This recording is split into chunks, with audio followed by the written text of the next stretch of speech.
मन चंचल होता है, इसे कभी पहाड़ चाहिए, कभी समंदर चाहिए। ये कभी हंसता है तो कभी रोता है। इन शब्दों को जिन्होंने लिखा है वो आज हमारे साथ है। नमस्कार, पंजाब केसरी टीवी में आपका स्वागत है। मैं भगवत सिंह ऐसे ही एक कवि से आपको मिलवाना चाहूँगा जो बैंक में तो अधिकारी हैं, लेकिन उन्होंने अपनी एक कविताओं की पूरी किताब आज लॉन्च की है। उनसे मिलवाता हूँ। मेरे साथ हैं शिवानी रजत शर्मा जो बैंक में अधिकारी हैं। आपने जो ये कविताएं लिखी हैं, अनकही कविताएं करके ये टाइटल लिखा है, इसमें कई कविताएं आपने लिखी है और आपने एक बड़ी डीप बात इसमें की है कि हमारा मन बड़ा चंचल होता है। ये आपने क्यों लिखा और किस तरह से आपने इलेबोरेट किया इसको? मन चंचल इसलिए होता है क्योंकि कभी तो हम मतलब एक दिन में 24 घंटे हैं। आप 24 घंटे सेम फीलिंग के साथ नहीं रहते हो। कभी आप परेशान होते हो, सुबह आप उठते हो तो आपको लगता है आज मैं ये सब करूँगा, और अगले आधे घंटे में ही शायद बहुत कुछ बदल जाता है। हर पल बदल जाता है। तो आप जो प्लान करते हो और जो एग्जीक्यूट करते हो उसमें बहुत फ़र्क आ जाता है, चाहे हम माने ना माने। ये अलग बात है कि हम अगर नौकरी करते हैं, कुछ एजेंडा है, वो अलग बात है, मगर मन मन चाहा तो कुछ और। अगर अभी अभी की बात करें तो शायद आपका मन करेगा अरे मैं इंटरव्यू ले रहा हूँ, इसकी वजह मुझे बेहतर है कि मैं इस टाइम थोड़ा चाय वाय मिल जाए, आराम से मैं रेस्ट करूँ, है ना। मैं भी कहूँगी अरे इंटरव्यू में मुझे टेंशन हो रहा है। तो हम सोचते कुछ है, कर कुछ और होते हैं, मगर वो सब हम किससे कहेंगे, हम कह नहीं पाते हैं। तभी मेरी बुक का शायद नाम अनकही है कि जो भी इतने सालों में या जितनी लाइफ अभी तक मैंने जी है उसमें कुछ ऐसी बातें होती हैं जो आपका मन कहता है कि आप कहो। ठीक है, भाव होते हैं, पर आप हर बार हर चीज़ हर किसी को कह नहीं सकते। कभी मेरे पास टाइम नहीं, कभी आपके पास नहीं होगा। तो ये ना हो कि वो कहे बिना रह जाए और हम चले जाएं। तो उसको फिर बेहतर है कि किसी तरीके से उतार दें किसी किताब में, कि हमारे बाद कोई पढ़ेगा तो सोचेगा कि शायद ये भाव थे जो वो उस दिन कहना चाह रही थी। इसलिए इसका नाम अनकही रखा है। कविताएं की आपने बात की, इसमें आपने कई अपने अनुभव लिखे हैं और इसके टाइटल की हम बात करें, बचपन की यादें, दादाजी की चिट्ठी, काफ़ी ऐसे टाइटल हैं जिनसे आप गुजरे हो और उनको आपने कविताओं में पिरोया है। ये कैसे विचार आया और कैसे ये आपने सोचा है, और ये टाइटल से ही काफ़ी कुछ डिफाइन हो रहा है? देखिए, ऐसा होता है कि आप हर बात, जैसे मैंने पहले भी कहा कि हम बता नहीं पाते, जता नहीं पाते, पर हमारा मन करता है कि हम किसी को बता दें कि उस वक्त मुझे ऐसा महसूस हुआ था। और कई बार होता है कि आपके पास ज़रिया, अब मान लीजिए आप खुश हैं तो कुछ लोग पार्टी करके खुश रहते हैं, आप दुखी हैं तो आप रो के भी दुखी हो सकते हैं। मगर तीसरा तरीका है कि आप उसको लिख डालें। ये ताकत है, कलम में बहुत बड़ी ताकत है। सब कुछ आप देखिए कि अगर हम सुबह से शाम में देखें तो हम कितने अक्षर पढ़ लेते हैं अलग अलग भाषाओं में। शायद हर वक्त हम कुछ ना कुछ पढ़ ही रहे होते हैं, इंस्टाग्राम हो, चाहे फेसबुक हो, चाहे हमारी किताबें हों, चाहे हमारे जॉब प्रोफाइल हो, हम पढ़ ही रहे हैं। तो इससे तो ताकतवर कोई और ज़रिया है ही नहीं लिखने के लिए। तो जब हम पढ़ती थी मैं स्कूल में भी, कॉलेज में भी, तो जो भी मुझे फ़ील होता था तो हर किताब अपनी कॉपी के नोटबुक के पीछे कुछ लाइंस लिख लेनी। तो उस वक्त पे तो हमारे पास फ़ोन वगैरह नहीं होता था, तो कुछ कागज़ इकट्ठे कर लेने, उनमें फिर लिखा हुआ था। तो इस तरीके से लिखने का शौक़ तो शुरू से ही था। अचानक ही मन में कुछ आता था तो उसको राइमिंग करके, जैसे होता है ना लय बनाना दो पंक्तियों का, वो करते करते कविता बनानी सीख ली कि अच्छा ऐसे कविता भी बन सकती है। तो मुझे याद है कि एक बार क्लास 4 में एक हिंदी की बुक में कविता है, I think if I am not wrong, शायद उनकी है, बहुत प्रसिद्ध कवि हैं, उनकी है सूरज की किरणें आती हैं, सारी कलियां खिल जाती हैं। वो मुझे आज तक नहीं भूली। मुझे अभी भी आप वो कविता पूछोगे तो मुझे वो पूरी याद है, जबकि वो हमारे टेक्स्ट बुक में एक पार्ट था। तो उससे समझ में आया कि अरे जैसे ये लय बन रही है तो ऐसे हम भी कुछ लिख सकते हैं। तो कई बार तो मैं चुपके से हर कविता के साथ ना लास्ट में 2-3 लाइंस बना के देखती थी कि ऐसे भी तो बन सकती है आगे। तो ऐसे ही शौक़ था।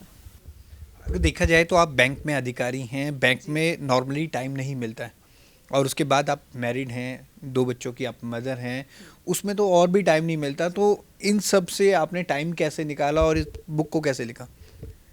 देखो, आप कह रहे हैं कि हम बिल्कुल सब लोग व्यस्त हैं, आप भी हैं, मैं भी हूँ, मगर तजुर्बा भी तो यही है ना। आप लिखोगे क्या जब तक आप कुछ एक्सपीरियंस ही नहीं कर पाओगे? तजुर्बा इसी को कहते हैं शायद। मुझे लगता है कि मेरी कोई भी कविता किसी एक टॉपिक के ऊपर मेरे वो नहीं है कि कुछ रेवोल्यूशनरी थॉट्स, अभी तक मैं उस शायद लेवल पे नहीं पहुंची कि मैं कुछ ऐसा सोच पाऊँ। तो आप जो फील करते हैं और जिसका तजुर्बा आपको ज़िंदगी देती है, मैं उसी को लिखने की कोशिश करती हूँ। तो जैसे मैं आपसे बात कर रही हूँ तो मेरी भाषा भी वही है, मुझे बहुत मुश्किल हिंदी भी नहीं आती है कि मैं आपको मतलब बहुत कठिन शब्द यूज़ करूँ। जैसे मैं बात करूँगी मैं उसी को लय में लेके आती हूँ, ताकि आप उसको पढ़े तो आपको लगे अरे मैं भी ऐसा ही कुछ बोल सकता हूँ इस तरीके से। तो बैंक से टाइम देखिए ऐसा होता है कि बैंक में टाइम तो नहीं मिल सकता है, और यकीनन बैंक से टाइम निकालना भी नहीं चाहिए। ये हमारे अन्नदाता है। इस जॉब की वजह से ही शायद आज मैं यहाँ तक पहुँची हूँ कि मेरे पास इतने पैसे रहे कि मैं किताब निकाल पाई हूँ, जो कमाया मैंने। पर उसके बावजूद कैसे निकाला वो ये था कि कुछ कविताएं मेरी 11-12 कविताएं बचपन से थी, इंग्लिश में भी मैं लिखती हूँ, तो हिंदी की 11-12 थी।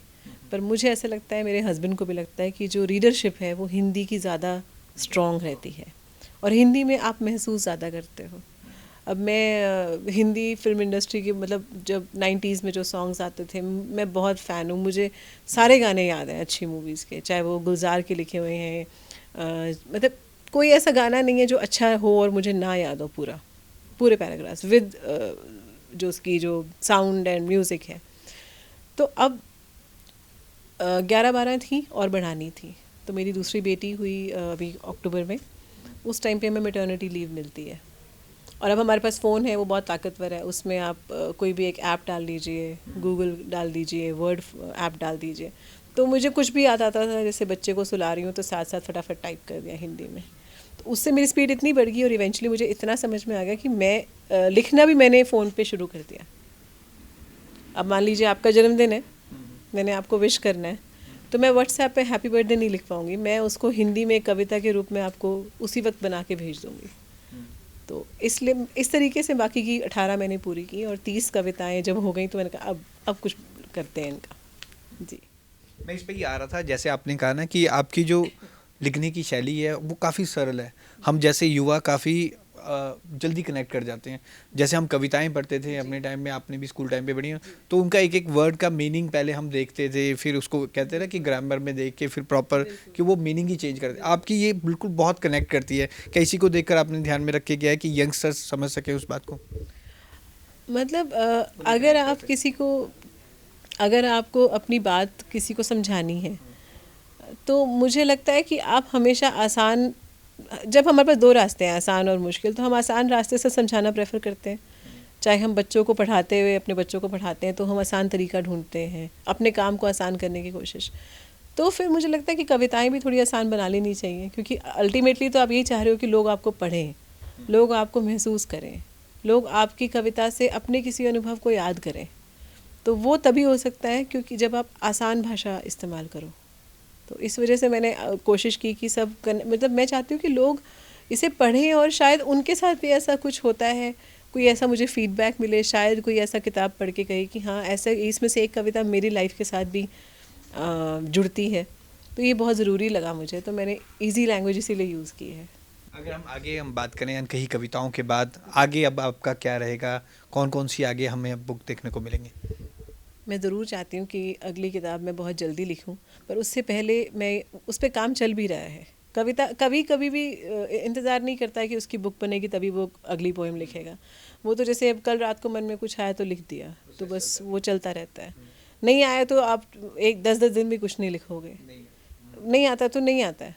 पर इसके साथ साथ मैं चाहती हूँ कि इसको मैं ब्रेल में भी लिखूँ। तो मैं कोशिश कर रही हूँ कि कहीं कनेक्ट करने की, जो लोग मतलब कोई ब्लाइंड इंस्टीट्यूट या स्कूल हो, क्योंकि आई डोंट नो पर ब्रेल में शायद बहुत ज़्यादा किताबें नहीं हैं, और वो भी लोग हैं जो वो तो सबसे ज़्यादा महसूस करते हैं। मतलब वो तो उनका तो ज़रिया ही अपने आप को कैसे, मैं चाहती हूँ कि वो भी पढ़ें और उनको भी जो मेरी फीलिंग्स हैं वहाँ तक पहुँचे। तो पहला मेरा जो मकसद है कि इसको मैं ब्रेल में कन्वर्ट करूं और एक ऑडियो बुक करूं। तो मुझे क्रिएटिव वीडियोस का बहुत शौक़ है, तो मैंने एक चैनल भी बनाया है यूट्यूब पे, shikra.shivani करके। शिक्रा मतलब छोटी सी चिड़िया होती है, आपने सुना होगा। शिक्रा एक बहुत छोटी सी चिड़िया है जो बहुत सारे कवियों ने अपनी कविताओं में भी यूज़ किया है ये वर्ड, बट मेरे केस में वो ऐसे है, शी से शिवानी, क और का दो हैं डबल के, कायना और किंजा मेरी बेटियां, और रा से रजत, तो शिक्रा, रजत मेरे हस्बैंड, तो मेरा पोइटिक नेम है। तो यूट्यूब चैनल पे मैं वीडियोस अपलोड करना चाहती हूँ। अभी मैंने हाल ही में 2 ही अभी करी हैं, दूसरी मैं आज करूँगी शायद। और जितनी भी मेरी कविताएं हैं मैं अपनी आवाज़ देना चाहती हूँ इसमें, और साथ में कुछ विजुअल्स बना के इनको, इस कंटेंट को ऑनलाइन डालना चाहती हूँ। तो फिर जब तक नेक्स्ट पोएम आएगी, तब बुक आएगी, तब तक शायद इसका मैं इसको सार्थक कर पाऊँगी जो मैं सोच रही हूँ। कोई राइटर जिन्होंने अप्रिशिएट किया हो कि अनकही कविताएं ये किताब बहुत रिलेट करती हैं, कोई राइटर जिसने आपको बहुत appreciate अभी तो हम मतलब आई थिंक 13 नवंबर को मैंने लॉन्च किया था, तो श्री विवेक अत्रे जी के हाथों ये लॉन्च हुई थी। तो उनको इसमें से एक कविता बहुत अच्छी लगी, वक्त को भी वक्त चाहिए। उसमें कुछ ऐसे है कि वक्त का वक्त बर्बाद नहीं करते, वक्त से यूं ही फरियाद नहीं करते। तो वो उन्हें बहुत पसंद आई थी। तो एक श्री प्रेम विज है यहाँ पे, फेमस राइटर हैं हिंदी के। उनको मेरी एक आज भी याद है मुझे, जिसमें मैंने बताया आपको कि मेरे हस्बैंड से मैं कैसे मिली, कहाँ सोलन के बस स्टैंड पे हम लोग पहली बार मिले और हमारी शादी की डेट फिक्स हो गई थी। वो कविता उन्हें बहुत अच्छी लगी। तो हौसला मिलता है, इनकरेजमेंट मिलती है जब अच्छे राइटर्स आपको पसंद करते हैं, आपकी कविताओं को अप्रिशिएट करते हैं। तो अभी उन दोनों से मेरी मतलब जो भी इंटरेक्शन हुई उनमें उनको पसंद आई जी। जो लोग राइटर बनना चाहते हैं, जो बच्चों का काफ़ी इंटरेस्ट होता है, कई बार पेरेंट्स उस इंटरेस्ट को नहीं देख पाते, और जो राइटर बनना चाहते हैं, जो कुछ ना कुछ लिखते हैं, कहीं फेंक देते हैं, कहीं कुछ कर देते हैं, उनको आप क्या कहना चाहेंगे? उनको किस तरह से एनकरेज करना चाहिए? देखिए, लिखना चाहिए। ज़रूरी नहीं है कि हम एक राइटर ही बने, ज़रूरी नहीं है कि हम वहाँ तक कहीं तक भी पहुँच पाएँ, पर लिखना चाहिए। क्योंकि मुझे लगता है हमारे बाद सिर्फ हमारे बारे में अब क्या रह जाएगा, यही रह जाएगा। मतलब वी आर नॉट, हम बहुत बड़े सेलिब्रिटीज़ नहीं हैं, हम एक्टर्स नहीं हैं कि हमारी पिक्चरें बनेंगी जो हमारी फैमिलीज़ देखेंगी, हम गायक नहीं हैं अगर तो हमारे गाने नहीं सुन पाएंगे। तो जिस भी शैली में आप अपने आप को एक्सप्रेस कर रहे हो, ज़रूरी नहीं कि आप एक राइटर ही बनो। आप अपने आप को एक्सप्रेस करने के लिए कोई भी शैली यूज़ कर सकते हो। आप चाहे एक आर्ट, आप पेंटिंग कर सकते हो, आप राइटिंग कर सकते हैं, आप गा सकते हैं, एक्ट कर सकते हैं। आप मतलब ऐसा कुछ है नहीं जो आप नहीं कर सकते हो। किसी ना किसी तरीके से दुनिया में छाप छोड़नी ज़रूरी है, क्योंकि हम इतने सारे हैं। इंसान एक ऐसी चीज़ है जो मुझे लगता है हम कुछ भी नहीं है। अगर हम सोचें अकेले, तो आप यहाँ से लेकर अपने घर तक जाएंगे तब भी आपको कम से कम 2000 लोग आप देख लेंगे रास्ते में। तो हमारी खुद का वजूद, हम खुद पूरी लाइफ ढूंढते रहते हैं और फिर भूल जाते हैं कि हमें अपने लिए भी कुछ करना था। तो कुछ ना कुछ करके अपनी छाप छोड़ के जानी चाहिए, मैं ये सोचती हूँ जी। तो ये थे शिवानी रजत शर्मा, जिन्होंने अनकही कविताएं करके अपनी बुक लॉन्च की है। काफ़ी अच्छी ये कविताएं हैं और हर कोई इससे रिलेट कर पाएगा। सबसे बड़ी बात कि ये काफ़ी सरल भाषा में है, जो हम जैसे युवाओं को, जो युवा इस बुक को पढ़ेंगे, वो काफ़ी इजीली इसके साथ कनेक्ट हो पाएंगे। कैमरामैन रजत के साथ भगवत सिंह, पंजाब केसरी, जगबानी टीवी, चंडीगढ़।